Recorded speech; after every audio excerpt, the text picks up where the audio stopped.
Welcome to Thamesmead TV, where this week we'll be looking at the games against Egham, Herne Bay away and also Holmesdale, covering the bank holiday weekend, and we'll be catching up with Keith McMahon.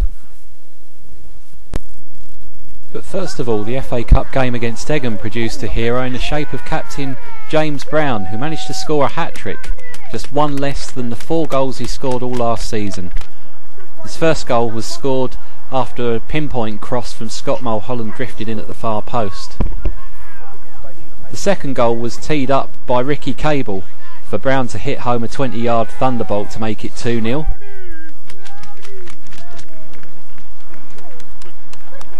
And then Scott Mulholland supplying the third, once again quite similar to the first goal, with a header at the far post. And the skipper showing his obvious delight as he celebrates with his teammates. So Mead going in 3-0 at half time. They came out in the second half looking for more goals, and they managed to get a fourth after Bradley Killick ran through into the Egham box and was unfortunately upended. Penalty was awarded, and up stepped Ricky Cable to slot home the fourth. Curtis Williams came close to making it 5 with this speculative volley on the 62nd minute. However, it was Egham who would get the last goal of the game, their consolation making it 4-1 on the day, and Thamesmead going through to play Whitstable in the next round of the Cup. It was on as even at Herne Bay as Thamesmead drew 0-0, both teams having quite a few chances in the first half, and Chris Keneally being called on here to make a point-blank save from a close-range header. Thamesmead's best chance of the game came in the second half when Curtis Williams was denied by Dello in the Herne Bay goal. However, Herne Bay put on the pressure, and Mead remained well organised at the back, and 0-0 was the score at the end of the day.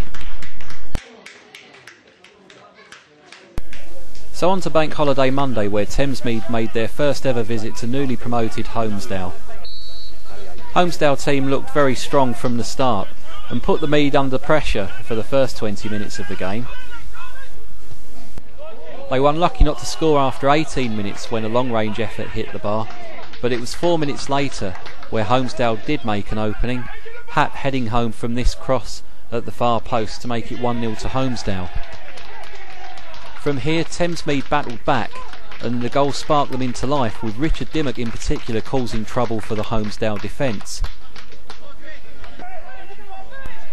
First of all, he was brilliantly denied at close range by Danny Murley in the Holmesdale goal, and a couple of minutes later a Ricky Cable cross reached Dimmo on the edge of the area, only to see his shot crash against the bar and deny Mead an equaliser.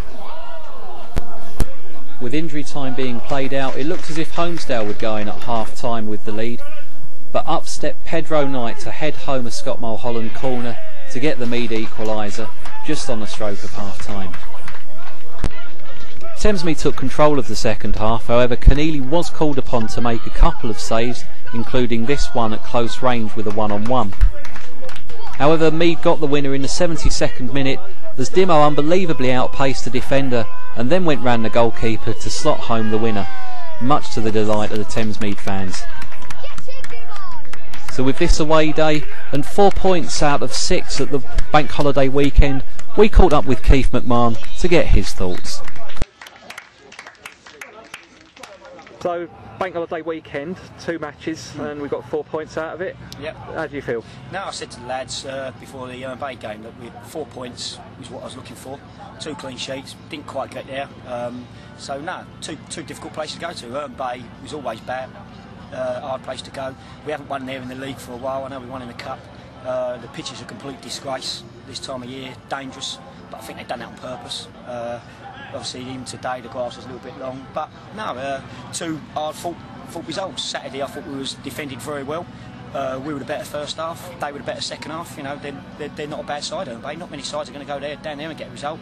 You know, full credit to them. They kept working, and so did our lads. I was more and more now we think about it.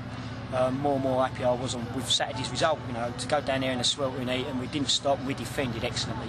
You know, and one thing we did say between now and last year is that we needed to be tight at the back, and that's why I brought Lou and Lee Coburn in, and the first 2 games we kept 2 clean sheets. All right, we've let one in today. It was a little bit sort of lapse late, but you know, 1 goal in 3 games. I'm pleased. And today, difficult. First half, you know, they come out. You know, as they said, they think we're one of the favourites.